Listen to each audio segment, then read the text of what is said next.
Ya, Assalamualaikum warahmatullahi wabarakatuh. Salam sejahtera bagi kita semua.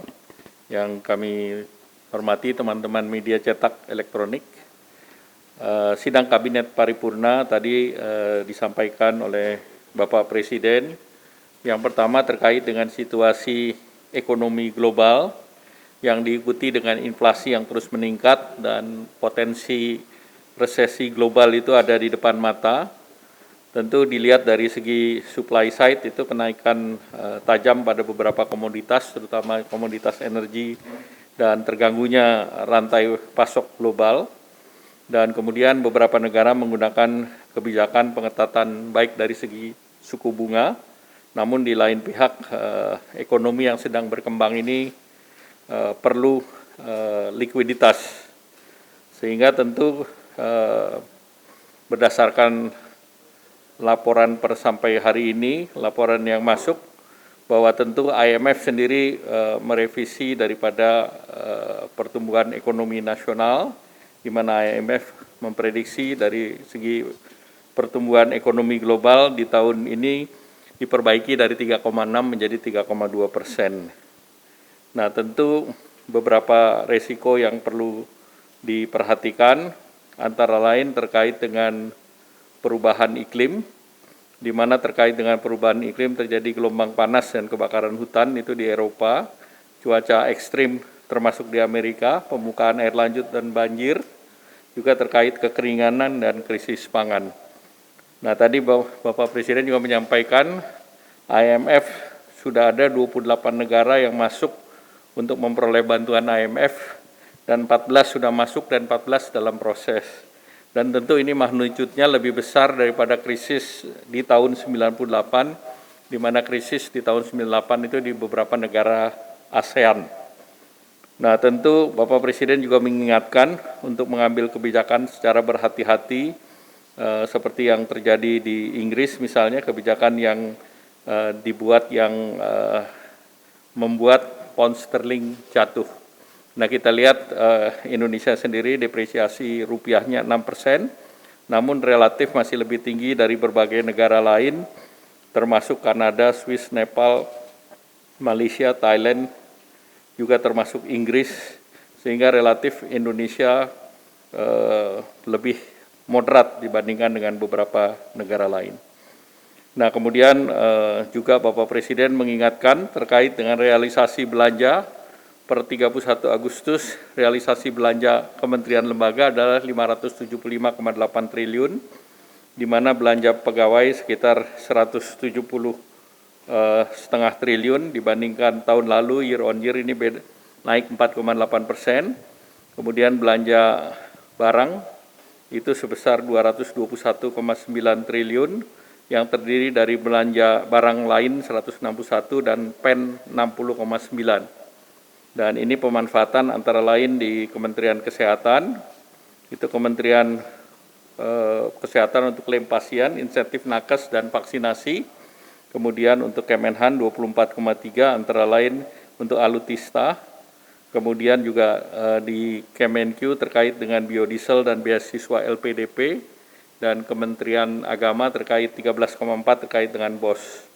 Nah, belanja modal ini sebesar 87,4 triliun.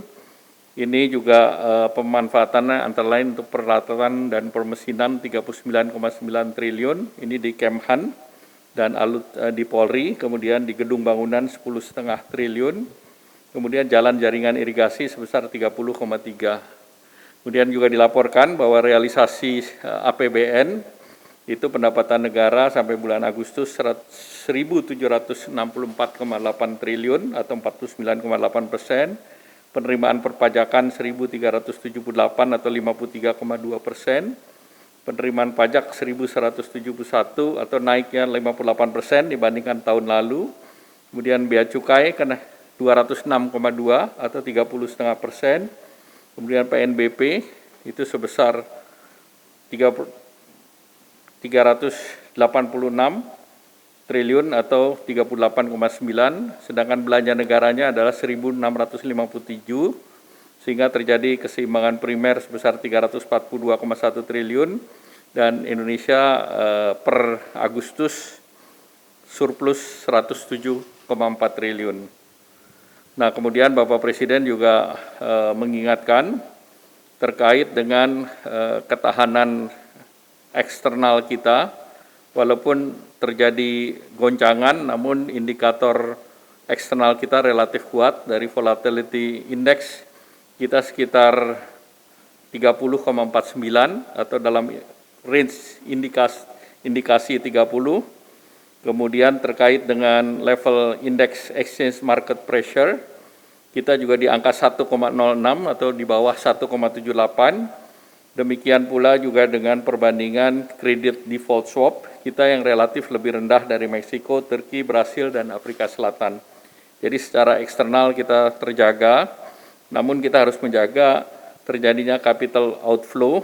Nah, ini yang harus dijaga dari aliran modal asing saham dan juga SBN yang keluar. Jadi ini kita lihat dari segi modal saham ada capital inflow 72,2 triliun per September 2022 dan net outflow-nya ada 150 triliun antara Juni sampai dengan September sebesar 150,68 triliun.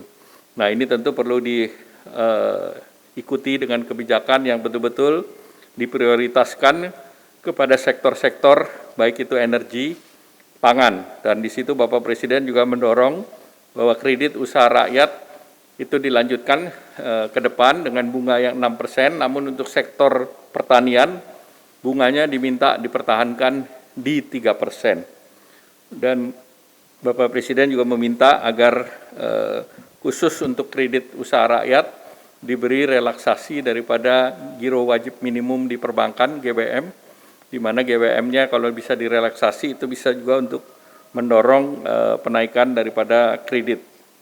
Terkait dengan kegiatan di G20, Bapak Presiden minta agar seluruh kegiatannya disosialisasikan secara lebih baik lagi, dan tentunya terkait dengan materi diminta agar materi-materi yang akan disampaikan itu juga ada benefit ataupun manfaat bagi Indonesia selaku tuan rumah dari keluaran-keluaran atau deliverables daripada G20. Nah, terakhir terkait dengan COVID-19, tadi dilaporkan kepada Bapak Presiden bahwa secara keseluruhan dalam 6 bulan terakhir perkembangannya sudah mulai melandai dan kasus konfirmasi harian secara nasional 7 days moving average-nya ada di 1.195 sehingga relatif rendah, dan berdasarkan data RT kita bisa mencapai kurang dari 1 dalam 3 bulan terakhir, dan dalam 6 bulan terakhir relatif kasus kita landai.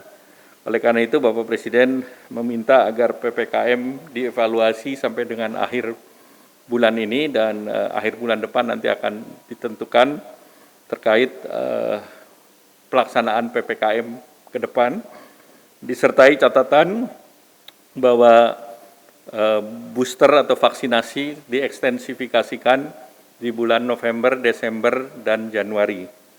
Karena kalau kita bisa jaga di bulan Februari kasusnya landai, maka kita bisa lepas dari pandemi COVID ini. Mungkin itu saja yang dapat kami sampaikan. Terima kasih. Cukup ya. Wassalamualaikum warahmatullahi wabarakatuh.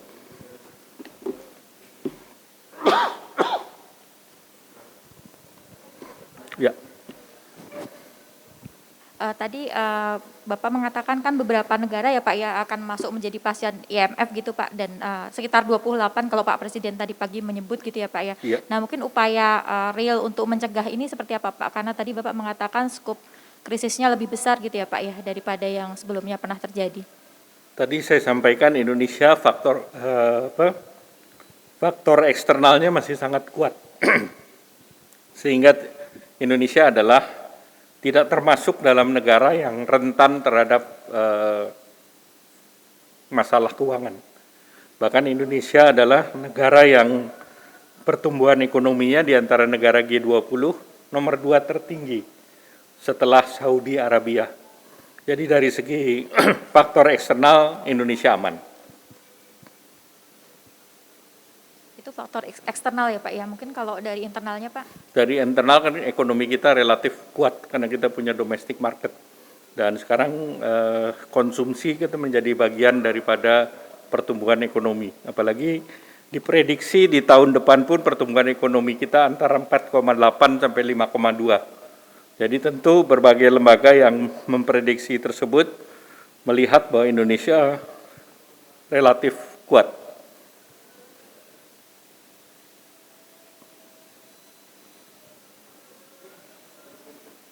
Cukup? Baik, terima kasih.